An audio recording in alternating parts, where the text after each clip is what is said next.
Just naturally, you're going to start to lose lean muscle mass. As you get older, having more lean muscle mass is crucial. The best thing to build lean muscle is going to be strength training. If you fall and injure yourself, the recovery time when you're in your 50s, 60s, 70s, and 80s is a lot longer than when you're 20 years old. The more lean muscle mass you have, the less you are at a risk of dealing with some of these chronic illnesses like cancer, heart disease, diabetes, Alzheimer's. If you're skinny fat right now, it is simply a representation of your current environment. All right, little interruption before we get into the podcast. Did you know that over 60% of you that listen to this show regularly aren't subscribed to the channel? So if you could do me a favor and click on the subscribe button, because it really helps the channel grow and really helps me get bigger guests on the show and helps me elevate the quality of the show. So again, I run these episodes ad-free for that reason, because I want to give you the best experience possible without any interruption. So this is my little interruption right here. So if you could do me a favor and subscribe, click on the notification bell so you can be notified when the episode goes live. I appreciate it very much. Enjoy the episode. All right. Good morning, everyone, and welcome to another episode of the Fit Vegan Podcast. Today, we're going to talk about how to stop being a skinny fat vegan as you get older. Now, before we move on, because I know this is going to be posted on YouTube. Some of you that don't know me will say, "You're so skinny." I got biceps, all right? I look skinny with clothes on, but I got big biceps. I'm actually in really good shape, okay? So just putting that out there because I know the haters are going to come for what I look like. Now, let's dive into it. So one, let's define what a skinny fat vegan is. I'm going to say skinny fit vegan. Skinny fat vegan is. So skinny fat is basically where when you're wearing a shirt, you look skinny. And when you take off your shirt, you look fat, right? So if you're wearing a bathing suit, you look a little bit chunky. And when you're wearing a t-shirt, you look skinny. That's pretty much what it is. It simply means that you have less lean muscle mass and you have a higher body fat on your body, which makes it that you look like you have more body fat when you're shirtless, and then you don't look like you have any muscle of any sort when you're wearing a t-shirt. So I'll be transparent with you guys. I grew up skinny fat, right? I was very skinny. I was tall. I was 6'4" when I was about 13, and I'm still 6'4" to this day. But I was skinny fat. I was one of those kids, when I had a t-shirt on, I looked like a toothpick. And then I would take it off and I would have some man boobs and I have a big old belly. And it made me uncomfortable and it made me insecure. So I've personally dealt with that. Now I'm going to share, how to deal with being skinny fat as you are getting older, because there are health consequences to continue to progress in that direction as you get older. But I just want you all to know that I come from this place, and I'm going to share with you the path that I took to get out of it and what I now recommend after having helped transform over 980 plus people. Okay. So I know where you're coming from if you're listening to this and you can identify with that type of body shape.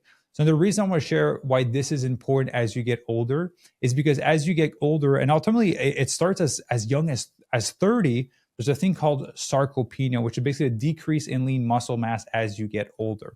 So just naturally, you're going to start to lose lean muscle mass. So if you're not strength training, if you're not prioritizing your nutrition, you're not living an active lifestyle, you're basically going to lose muscle mass at the fastest rate. Now, if you're strength training, you're fueling your body properly, you're going to be able to put on some lean muscle mass and to combat that ultimately. So as you get older, there's going to be a decrease in lean muscle mass. Even if your body fat stays the same as you get older and there's a decrease in lean muscle mass, then your body composition will change in a negative way, right? Because your body fat will stay high and your lean muscle mass is going to go down, which is going to allow you to look skinny fat. But let's be honest, as most people get older, the body fat goes up and there's a decrease in lean muscle mass, which therefore accelerates the rate at which people end up looking skinny fat. And then after a while, if they continue down the direction, then they just end up putting on more body fat on, then they're not even skinny anymore, right? They're just overweight at that point. And so I just want to share that this starts as early as 30 and just progresses as you get older. So that's why it's important to do something about it. So now we know what skinny fat is and we know what is causing that, right? Obviously, getting older, not exercising, not strength training, not prioritizing nutrition to be conducive to putting on more lean muscle and decreasing the amount of body fat that you have on your body. Let's talk about how to fix it. So if we're looking at it from a logical standpoint, we have two variables. We have our body fat variable and we have the amount of lean muscle mass variable that we have on our body. If we don't want to look skinny fat, which is a representation of less lean muscle mass and more body fat on the body, we ultimately want the opposite, right? Where we have more lean muscle mass onto our body and we have less body fat on our body. So from an aesthetic standpoint, yes, it looks great. Yes, it will help you increase your confidence.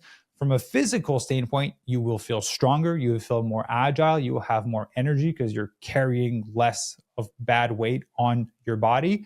And then thirdly, like as you get older, having more lean muscle mass is crucial, because if you fall and injure yourself, the recovery time when you're in your 50s, 60s, 70s, and 80s is a lot longer than when you're 20 years old. And so ensuring that you're in a healthy position and you have a strong and mobile body that'll reduce your risk of injury as you get older is critical. Second, the more lean muscle mass you have, less body fat you have in your body, the less you are at a risk of dealing with some of these chronic illnesses like cancer, heart disease, diabetes, Alzheimer, and all those things. And so you're just putting yourself in a better position to live a long, healthy life and have quality life in your years versus many years with terrible quality of life. And so how to fix it? The best thing to build lean muscle, so increase one of those variables, is going to be strength training, right? We're also going to tap that on with sarcopenia and being skinny fat with, increasing bone density, which naturally decreases as you get older, something called osteoporosis. So that's just an extra bonus of strength training. But strength training is going to be the best thing for you to put on some lean muscle mass. Now, I know some of you potentially have never done strength training. I'm not talking going to the gym and lifting like a big bodybuilder. I'm talking going to the gym and lifting like a normal person. You don't have to lift like a big bodybuilder or a power lifter, or simply starting at your house with resistance band or the things that you have access to get started will be tremendous for your health and for your body composition. But ultimately, strength training, this basically the direct stimulation of the muscle, is going to be the best way to increase that lean muscle mass variable, right? Obviously, combined with proper nutrition, which we'll talk in a little bit, but the strength training is there to stimulate muscle. So basically what's going to happen when you're strength training is there's going to be some little micro tears that happen in your lean muscle tissues because you're going to be, exercising and pushing a little bit your boundaries, again, to a point where it's safe, but you're going to be able to tear those muscle fibers. And then when they repair, they're going to grow a little bit bigger. And then you're going to rest for a day, whatever your training plan is. And then you're going to work out again, tear those muscle fibers again and grow a little bit bigger.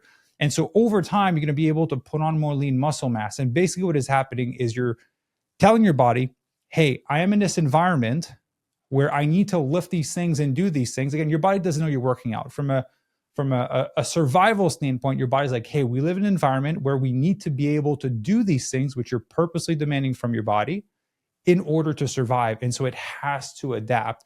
And so if it has to put on more lean muscle in order to survive in this environment that you've created for it, then it will. So that is how you're going to increase your amount of lean muscle mass on your body, through strength training, which you can also call resistance training.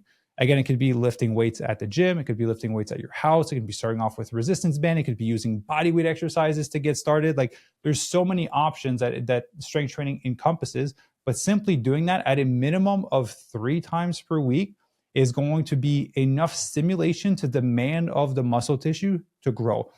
Anything less than 3 times per week is not enough of a stimulation to demand of the muscle to grow, become stronger, have more stamina, have more endurance, depending on what type of training you're going to be doing.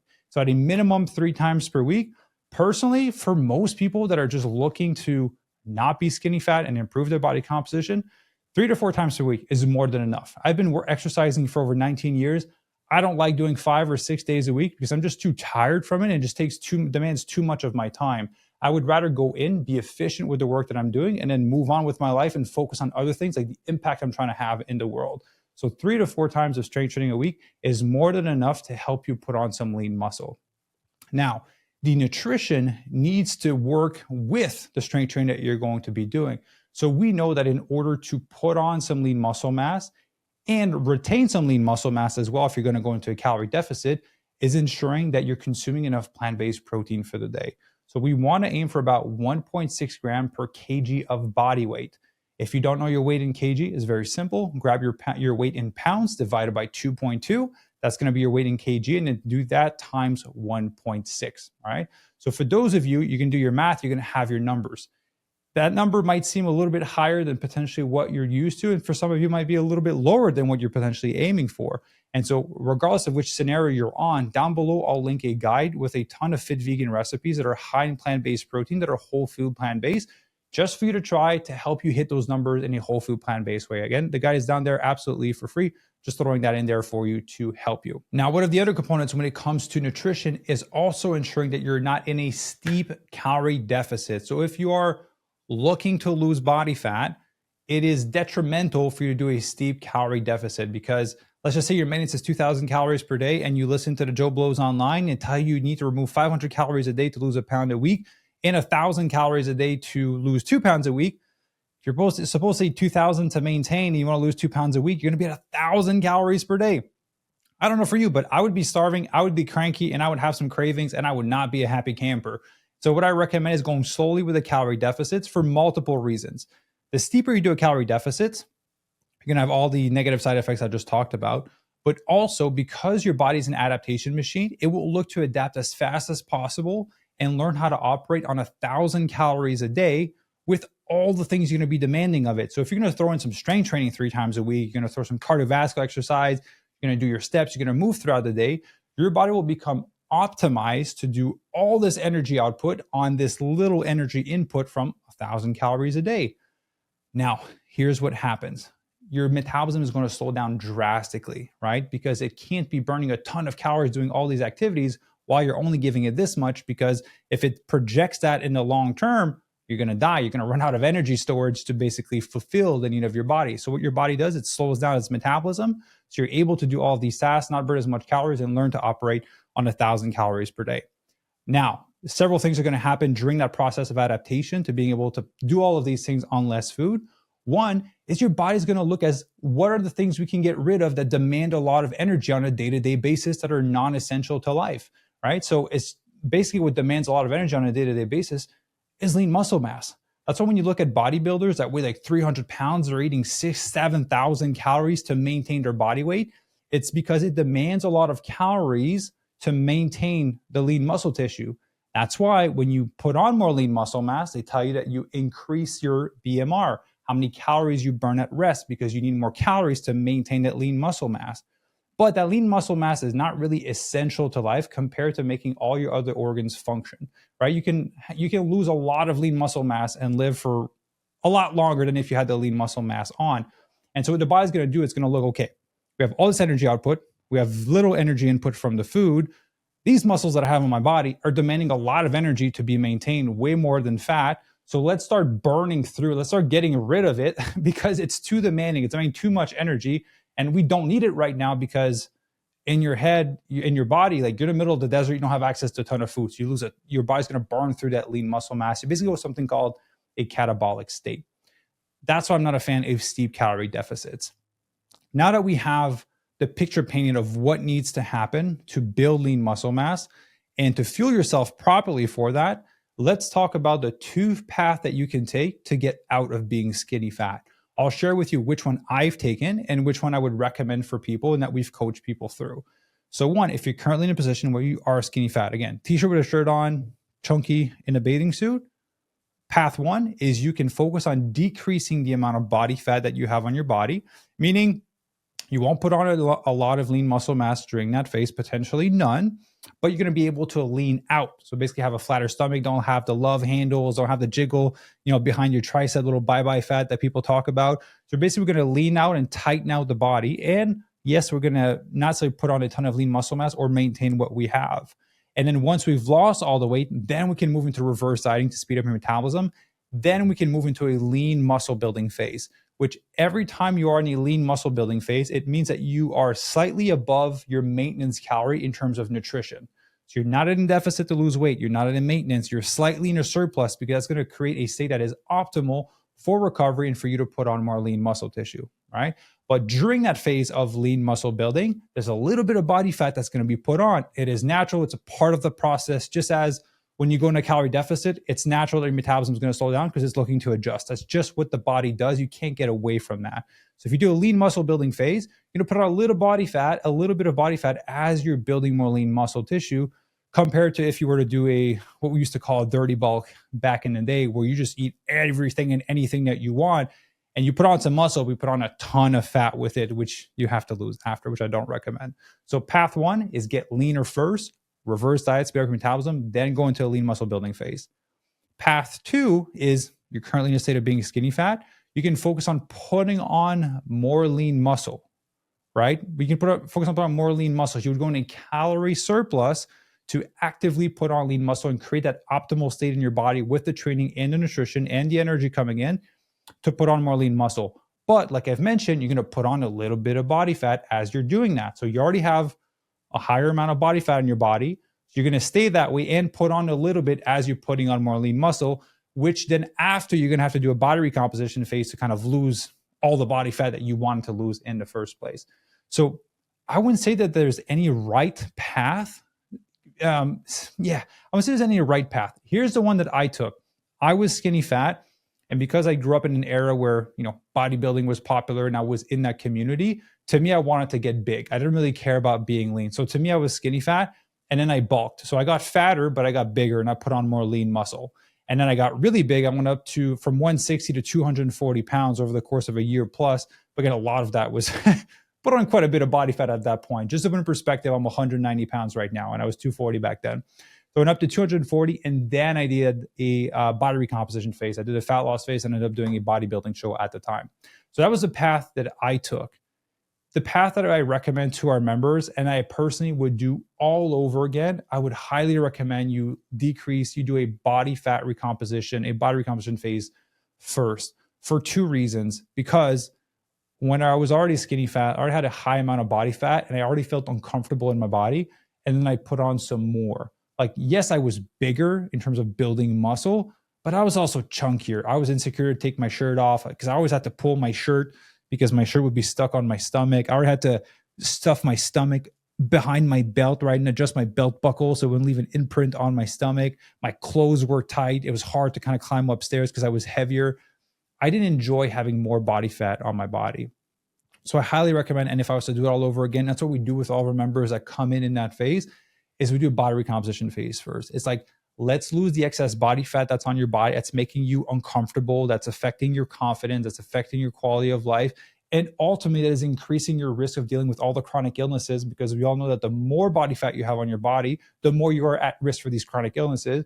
So let's just decrease the amount of body fat that you have on your body first. Let's lean out. And especially if you're newer to strength training or you're kind of a beginner, right? Beginner to advanced, we're going to do strength training as we're doing the body recomposition phase. And so, yes, we're going to challenge your muscles. So you will put on a little bit of lean muscle as we're going through the body recomposition phase. If you're newer to strength training, you will make some gains just because you're newer and your body's not used to that stressor yet. To me, like, I make minimal results because I've been doing it for 19 years at this point. But again, just slow progression over time. I'm happy with where I'm at. That's the place that I hope everyone gets to. But if you're newer to it and you're going to be strength training, you're going to build some lean muscle, retain as much lean muscle as possible. Let's lean out. Let's get rid of the excess body fat. Let's get you lean. Let's get you confidence, give you a bunch of energy. Let's make you feeling better. Let's develop those healthy habits. Then once we're done that, let's do the fun stuff. Let's reverse diet. Let's start to increase your food intake so we can speed up your metabolism so you can consume a ton of food to maintain your new lean body. And then let's move into a lean muscle building phase, because now you're lean, you're feeling great about yourself, you've built healthy habits, you're already feeling strong. Then we're going to go into a lean muscle building phase. That's why we organize our phases in the program that way, which that podcast should have come out already at this point on the show. But phase 1 is body recomposition. Phase 2 is reverse dieting. Phase 3 is lean muscle building. Phase 4 is maintenance. And then phase 5 is athletic phase, which is optional for members. But that's kind of the order of the phases for that reason, because it is healthier for you to decrease the body fat first. And so you have these two paths to get out of being skinny fat. It is a personal choice for you of what you want to do. From my personal experience, it's healthier to decrease the body fat first. It gets you to feel more confident in yourself. You get into the flow more once you see your body changing faster by decreasing the body fat, because building muscle takes a long time. So just to put it in perspective for those of you that are wondering, how long does it take to lose fat? How long does it take to lose muscle? You want to lose fat at a rate at about 0.75 pounds to a pound a week of fat, right? So for some people, that might seem really long. Like, oh my God, a pound a week. So let's just say you want to lose 15 pounds. It would take you 15 to 20 weeks, roughly, to lose 15 pounds of proper body recompositioning, right? So that means just losing body fat and retaining as much lean muscle mass as possible. So 15 pounds of fat loss, 15 to 20 weeks. If you want to put on 15 pounds of pure lean muscle, you would be looking at a year plus to get that done. So we're looking at 15 to 20 weeks to 52 plus weeks to put on 15 pounds of pure lean muscle. I'm not talking putting 15 pounds on a scale while you're in a bulk, because a lot of that is going to be extra fat, glycogen, water retention that comes with the extra muscle that you're putting on. Talking a proper 15 pounds of lean muscle. It'll be a year plus to put that onto your body. And that's you being very anal about your food, training hard, recovering properly. It takes significantly longer, 2-3 times the amount of time to put on a pound of lean muscle than it does to lose 1 pound of fat, right? There's a significant difference in time. And so that's why I'm saying, like, if you're going to go into muscle building phase, it'll just take you so much longer for you to see results versus if you're newer to wanting to transform your body into health and fitness, like start to do something that'll get you results now. It'll get you motivated. It'll get you addicted to the process of feeling good and getting results and making progression and building this new identity for yourself. Go into the body recomposition first, reverse diet, then do a lean muscle building phase. That is my honest professional opinion in what you should do if you're currently in the stage of being skinny fat. That'll help you to be healthier, get better results, help to shape your new identity of someone that is fit and active, that exercises, that makes the right decision for their nutrition. It ultimately helps you build this new lifestyle for yourself, this new environment that's going to allow you to succeed in the rest of your life. Because at the end of the day, if you're skinny fat right now, it is simply a representation of your current environment, how you're living, how you're eating, how you're exercising or lack of exercising, how you are structuring your nutrition or lack of structure for your nutrition. It is simply a representation of what you're currently doing. And so if you want a different outcome, you need a different structure. You need to create a different environment for yourself. Going to the gym, monitoring your food, meal prepping, making healthier food choices, is you building that environment to create the body that you ultimately want. And again, I know people can be stuck on the aesthetic part of this conversation, but at the end of the day, you have more lean muscle on your body. It's going to help you feel stronger as you get older. It's going to decrease your risk of injury. It'll help with hormone balancing. It'll protect your joints. If you decrease your body fat, you're carrying less weight, you're more mobile, you have more stamina, you have more energy, you're decreasing your risk of all chronic illnesses. There's so many benefits to increasing lean muscle mass and decreasing body fat that's why I recommend that you do that one first. So I hope this podcast episode was helpful for you. Again, if you've been on this journey for a long time and you've been feeling stuck, you're not seeing results, not too sure what to do this path efficiently without any guesswork, without trying to figure out if this is the right thing that you're spending your energy on. Again, this is what we do for a living. We're really good. We've helped over 980 plus people at this point. We have a world-class team of coaches ready to serve you. And so if you're interested, down below, there's going to be a link for you to book your free body recomposition consultation call. Just go ahead and book that, and you'll meet with one of our fit vegan coaches that will be able to serve you, build out your map and your blueprint of what will happen for you to get this transformation and what the duration and the phases look like, and ultimately anything that needs to happen for you to reach your goal. All right. So hope this episode was valuable for you. Book your call down below. If not, no worries. Enjoy the episode, and I will see you on the next one. Bye.